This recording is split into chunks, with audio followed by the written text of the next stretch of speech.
दोस्तों, सोचकर देखिए, सरकार जिस संस्था को न्याय के लिए रखती है और भ्रष्टाचार रोकने के लिए रखती है, मतलब लोकपाल, वो खुद आज भ्रष्टाचार की पहचान बन चुका है, जिसे आज लोग जोकपाल कहकर पुकार रहे हैं। Anti-corruption probe body is all set to roll out some fresh hot wheel. They need a BMW 333. 16 अक्टूबर 2025 को लोकपाल की संस्था 7 BMW गाड़ियां खरीदने के लिए एक टेंडर निकालती है।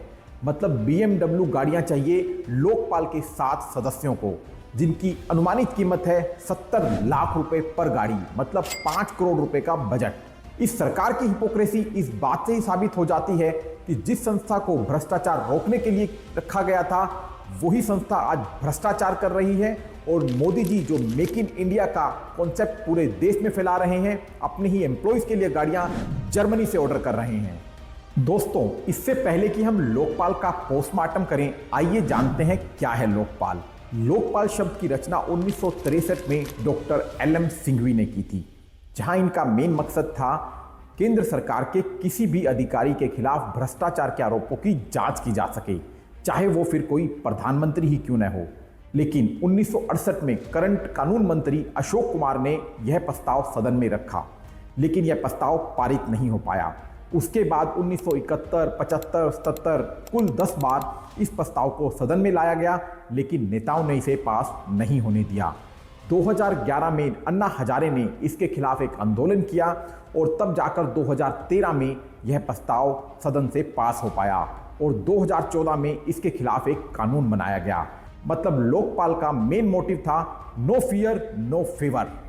लोकपाल को कानून बनाया गया 2014 में, लेकिन इन्हें पहला चेयरमैन मिलते मिलते साल 2019 आ गया और पहली इन्वेस्टिगेशन की शुरुआत होती है 2024 में।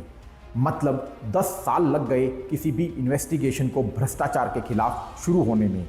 इसे देखकर लगता है कि सरकारों ने जानबूझकर 10 सालों तक कोई कार्रवाई नहीं होने दी।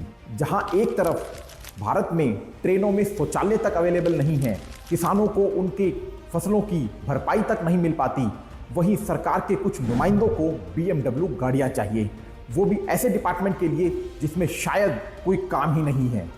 दोस्तों, यहाँ पर सवाल ये नहीं है कि ये गाड़ियाँ कितनी महंगी है, सवाल ये है कि इस पर्टिकुलर संस्था ने काम कितना किया है। 2014 से 2025 तक कुल 8700 शिकायतें लोकपाल को मिली हैं, जिनमें से 6800 शिकायतों को ये कहकर रिजेक्ट कर दिया गया है कि उनका फॉर्मेट सही नहीं है और केवल 6 ही शिकायतों को आगे इन्वेस्टिगेशन के लिए ले जाया गया है। मतलब जिस संस्था ने 11 सालों में सिर्फ 6 ही मुकदमों की अनुमति दी हो, उन्हें 70 लाख की BMW की क्या आवश्यकता है, और वो भी तब जब इस पूरी संस्था का 10% बजट ही ये 7 गाड़ियां हों।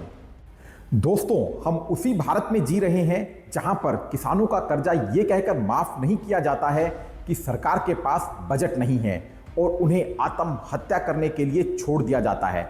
वहीं सरकार के कुछ नुमाइंदों को उनके लिए BMW गाड़ियां चाहिए, वो भी वो डिपार्टमेंट जिसमें कोई काम ही नहीं हो रहा है। हर सरकार के साथ लोग उम्मीद लगाते हैं कि अब देश में कुछ सुधार होगा, लेकिन देश में सुधार होने की बजाय भ्रष्टाचार बढ़ता ही जा रहा है। दोस्तों, लोकपाल का मेन मोटिव था नागरिक सशक्तिकरण और भ्रष्टाचार को रोकना, लेकिन BMW गाड़ी का जब इंजन शुरू होता है तो शायद ये मोटो दब जाता है। एक जिम्मेदार नागरिक होने के नाते हमारी ये रिस्पॉन्सिबिलिटी बनती है कि देश में इस तरह के भ्रष्टाचार को रोका जाए और उसके खिलाफ आवाज़ उठाई जाए। तो शेयर कीजिए इस वीडियो को ज़्यादा से ज़्यादा और कमेंट में लिखिए स्टॉप करप्शन। धन्यवाद।